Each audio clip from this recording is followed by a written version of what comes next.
compréhension. À ce propos, il nous disait que la divergence est inhérente à la nature humaine. C'est évident. Cependant, quelles que soient nos divergences d'opinion, nos divergences de point de vue, on doit être capable de nous écouter d'abord, essayer de nous entendre, même si on n'est pas d'accord avec l'autre.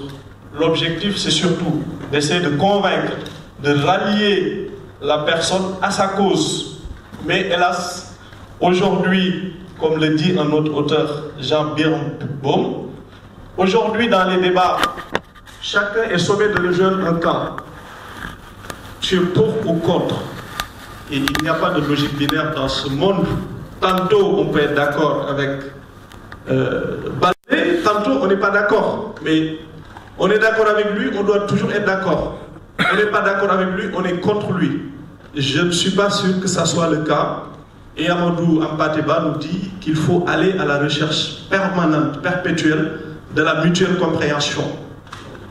Je ne suis pas d'accord avec vous, vous n'êtes pas d'accord avec moi. Vous pensez détenir la vérité, je pense détenir la vérité. Dans ce cas, on ne s'en sort pas. Mais au moins, on doit essayer chacun de lâcher du lest, d'essayer de se comprendre, d'essayer de relativiser. Et pour moi, c'est véritablement ça la démocratie. Sinon, c'est un dialogue de sourds qui s'installe en permanence. On le voit aujourd'hui au Sénégal, avec l'actualité politique, et c'est valable aussi peut-être au Mali, un peu partout dans le monde.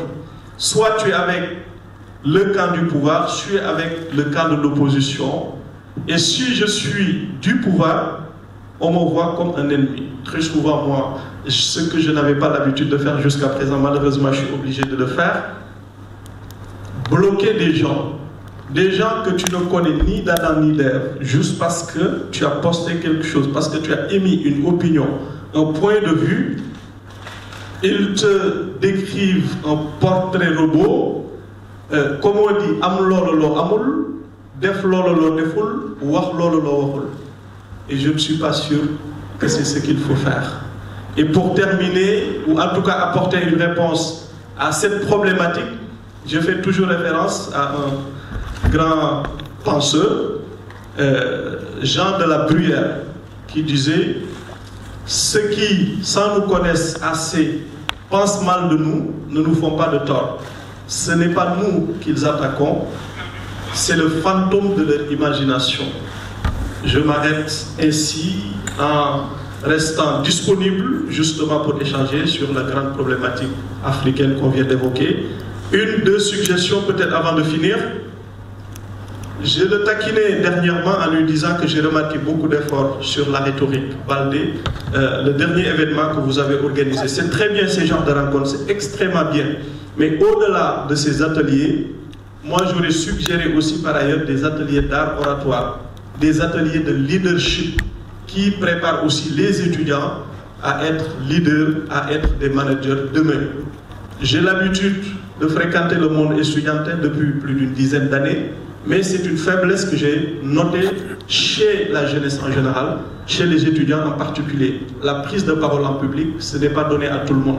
C'est un effort du quotidien qu'il faut faire. Et il n'y a pas de recette miracle. Il faut s'exercer, s'exercer, s'exercer.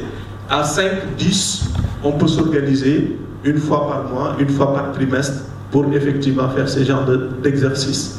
Une fois de plus, je vous remercie et je m'excuse d'avoir été long. Je reste à votre disposition.